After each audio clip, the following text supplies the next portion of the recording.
Assalamualaikum and hello, my name is Nur Muhammad from NMWatch, and yes, I am back with another watch review. So this time around, this is the full review of the Heimdallr 6105 Captain Willard homage watch. So I totally forget the reference number for this particular piece on the Heimdallr website. So I'm just let's just call it the Captain Willard homage, shall we?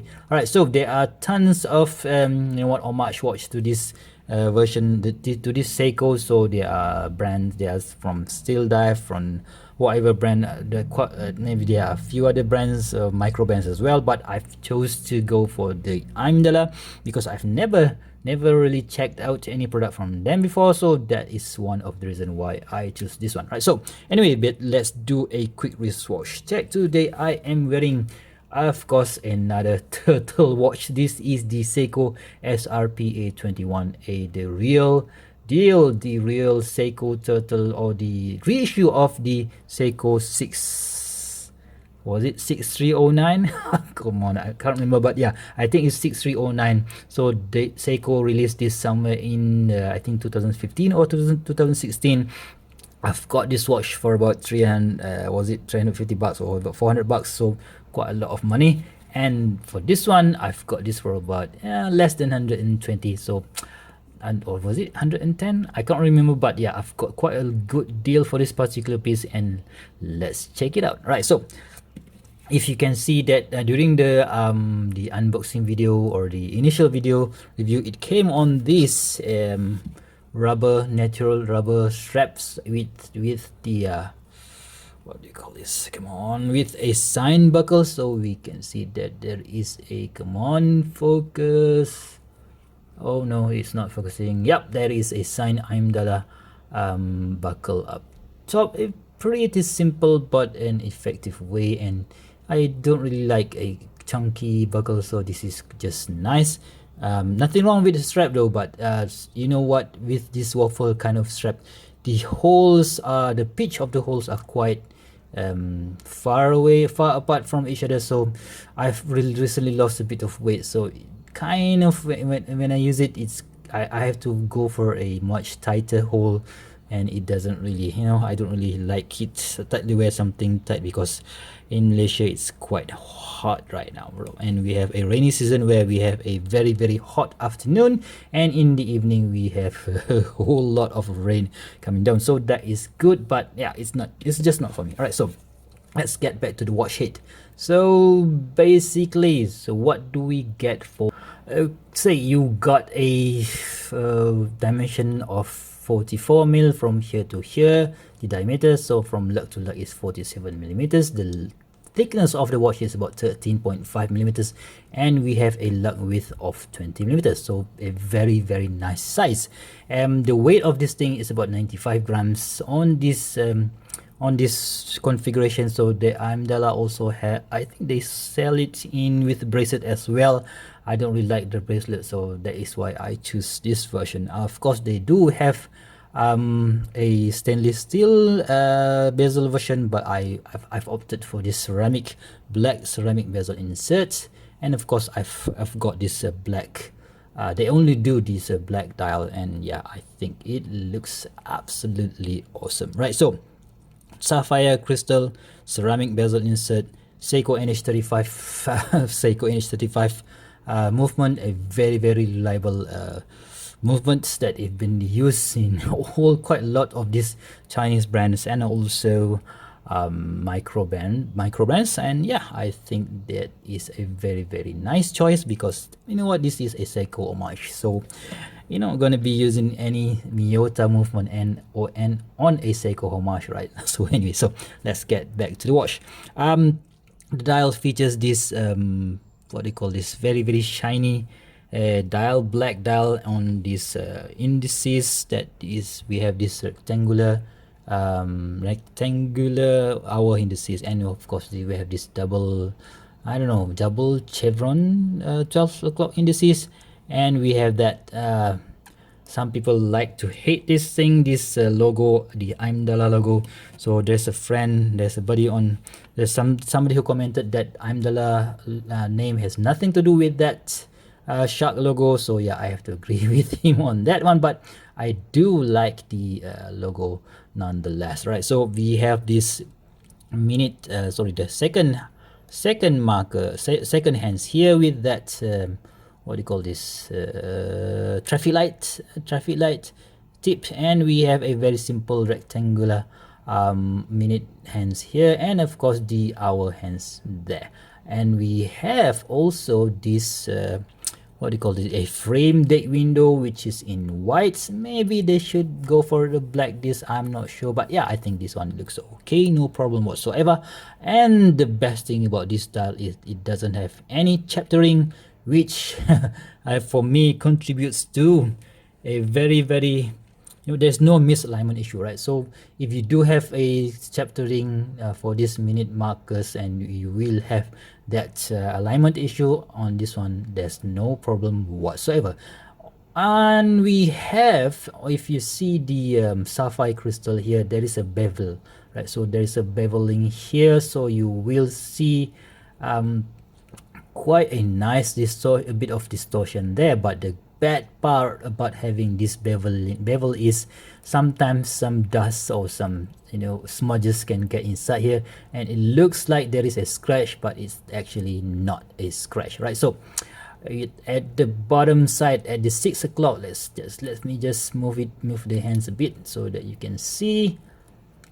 Yeah, let's do that 10-10 thing, right? 10-10, let's go for 10-10, right? So we have an automatic, let's just zoom with automatic water 200 meters written in red color, resist, and I have no idea what that logo is. If you guys know, please do let me know in the comment section below. And we have this limited edition 61058110 printing down there.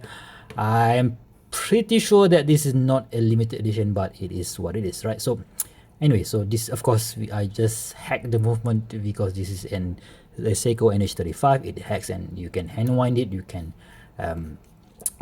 can of course shake if you want to add the power reserve. And of course it has this 40 hours power reserve.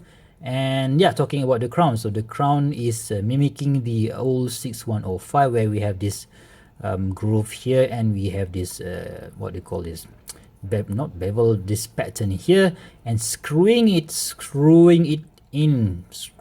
This is a screw down crown, but screwing it back is a bit difficult in my opinion, maybe because of this huge crown guard. So yeah, that it is what it is, but yeah, still it's a bit difficult, right? So the case, let's talk about the case. The case features this circular brushing pattern up top, and we have a very nicely done polishing on the side.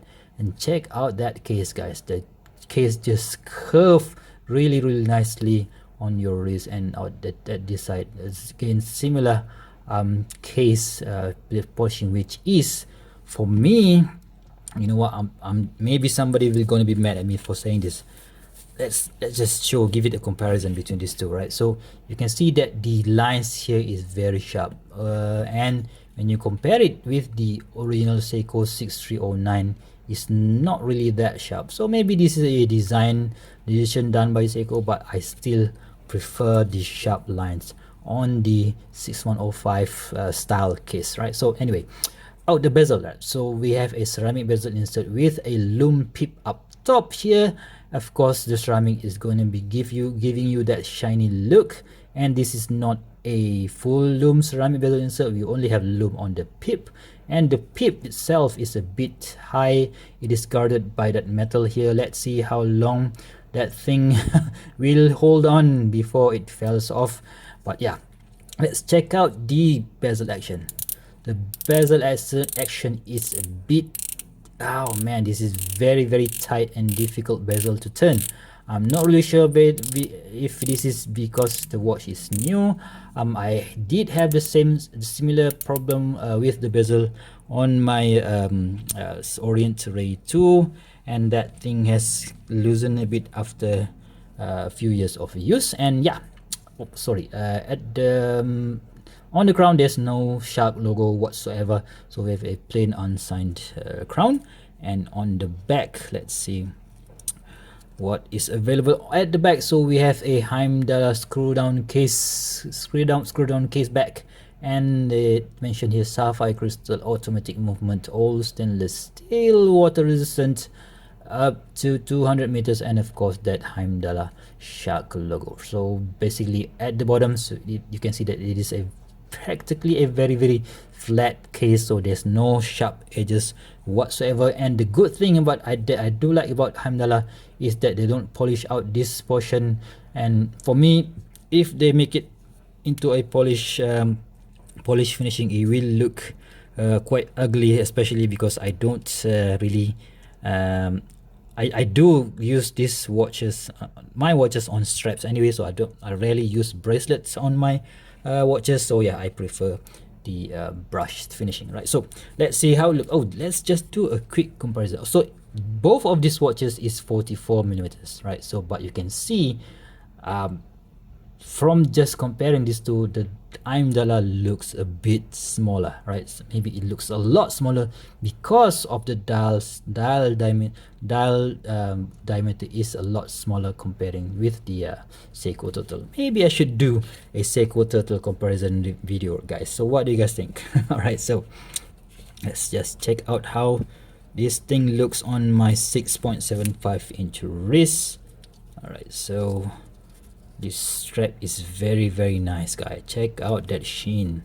I just love this strap from RSM watch strap. So anyway, so this is a green RSM watch strap. Can't remember what they call this, but green plays really nice with that black dial of the Heimdallr. Of course, this thing has an AR coating underneath it, and you can see that when I play with the light, it's not really that much, but it is still there. There is some blue tint, if you can see there, but not as much as the ones that I found on the Steel Dive and also on the Proxima, right? So but there is a big but on this particular watch. So yeah, I'm just gonna tell you guys what it is that bugs me a hell lot on this particular piece. So oh man, I really do like this watch, but you know what, let's just show it. So normally when you want to set the time, so you just hack the second hand, so you just pull this one out, and yeah, when you want to set the time, so you would go for you just check it on, yeah, start with 12 o'clock, right? So you can see that the hour hands is a bit slower, right? So it's not aligned perfectly with the minute hands. So let's just show you, right? So when you want to set to 1 a.m. or 1 p.m, it doesn't really straight with the hour markers. It looks even worse when you want to set it to 3 p.m, like so. Boom, you can see that it is not straight. So you go to 6 p.m or 6 a.m or 6 p.m, so the minute is on the 12th, but you can see that the hour hands is not aligned perfectly. And when you go to 9 o'clock again, similarly, you can see that it is not straight comparing with the hour marker. So I've contacted Heimdallr complaining about it. So initially they mentioned that this is still within specification. So I've told them that I've bought tons of watches from China, so I've never had any issues similar to this one. So they say, okay, you can send it back to us for them to repair, but I haven't done so because it's quite difficult. Currently it's difficult for me to send out products back to China because of the, you know what, we have this coronavirus issue. So I will be sending it back to them, but maybe not now, maybe in 1 month or 2 months time. So anyway, so what do you guys think? Do you guys think I should return it back to them, or should I just repair it here in Malaysia? I'm not really worried about it though, because Heimdallr promised a 2 years warranty. So yeah, I'm pretty much covered even if I don't send it right back now. But yeah, still, it's quite annoying, you know. So when you see a new watch, it doesn't really align perfect, the hands doesn't really align perfectly. But yeah, things like this happen not only not only on a Chinese watch manufacturer, and it also happens on Swiss made watches or even Russian made watches. So yeah, it kind of bugs me, but yeah, still shit happens, right? So anyway, so if you do like this kind of video, please give me a thumbs up. If you want to see more future video reviews such as this one, please go ahead and subscribe and click the bell notification twice, and stay safe guys. I'll see you soon. Bye bye.